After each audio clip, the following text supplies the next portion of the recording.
More information now is out about the silent killer, which is hitting the streets at alarming rates. Adult and children onset diabetes is up nearly 13% from 10 years ago, said by research hospitals and clinics across the country.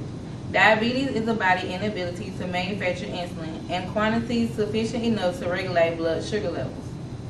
Here in Lowndes County, we have a diabetes rate of 9.6% among adults, which is pretty high compared to our U.S. average of 7.8%. So what can we do right now as parents, grandparents, older adults, even younger adults, to protect ourselves, maybe if that's possible, from the ravages of this particular disease?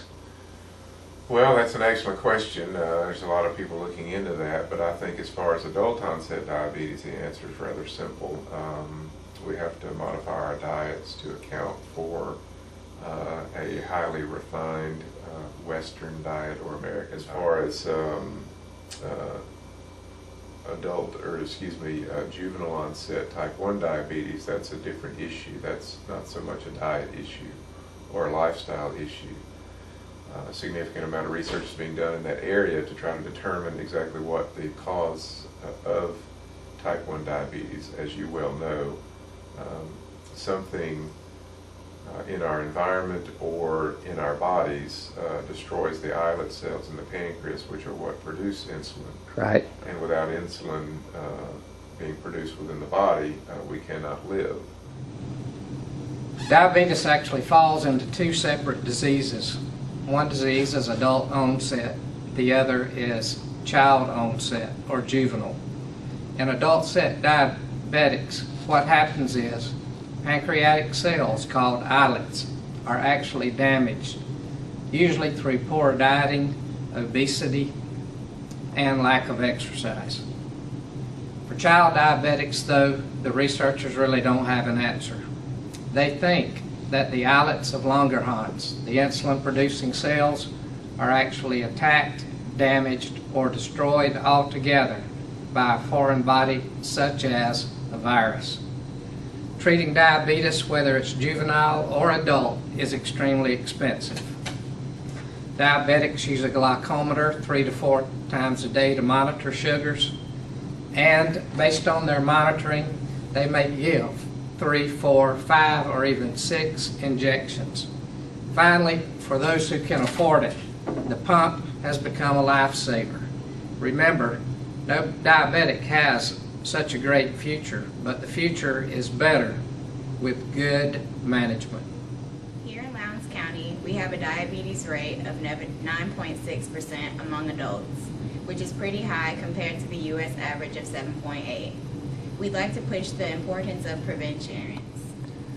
165,000 limbs, 69,000 eyes, and millions of dollars spent on surgeries and procedures could be easily avoided with these prevention backgrounds. Here we have Paul McIntyre, who was diagnosed at age 15.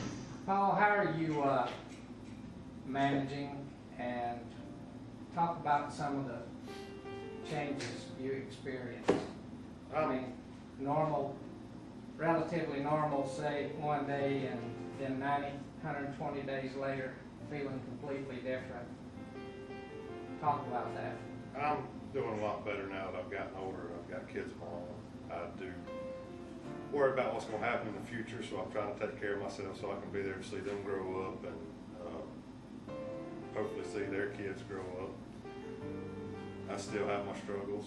I still want to be able to eat what I want to and do things that a normal person can do, but I am managing a lot better. My sugar's more in control now than it was when I was younger.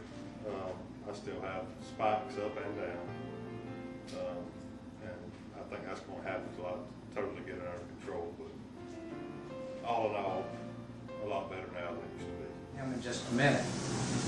But tell me, from a parent's perspective, how life changed practically overnight. Okay. We found out Paul was a juvenile diabetic approximately when he was about 14 years old, 13, something like that. And it was very devastating at first because I just never thought I would have a diabetic child. That summer, I noticed that he had lost a lot of weight. He was nauseated all the time. He was craving sweets all the time. I remember the night before I took him to be checked out the next day, he wanted a banana split. That's how much he was craving sweets.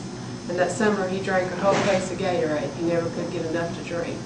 And that was just the tell signs of diabetes. So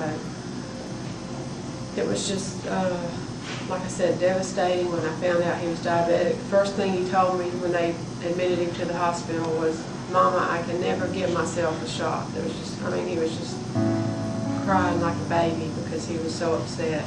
And I told him, I said, "Paul, you won't have to give yourself a shot. I'll be glad to give you shots to you if that's what it takes." But from the time he was admitted to the hospital until now, I've never given him a shot. He's always done his own injections. You've been in the nursing business now 34 years. You are an RN case manager in Brooks County. So you've seen it all. You've done it all. For the parents of a newly diagnosed juvenile onset diabetic, what is the best advice you can give them? Make sure they're compliant with their diet and their medication regimen.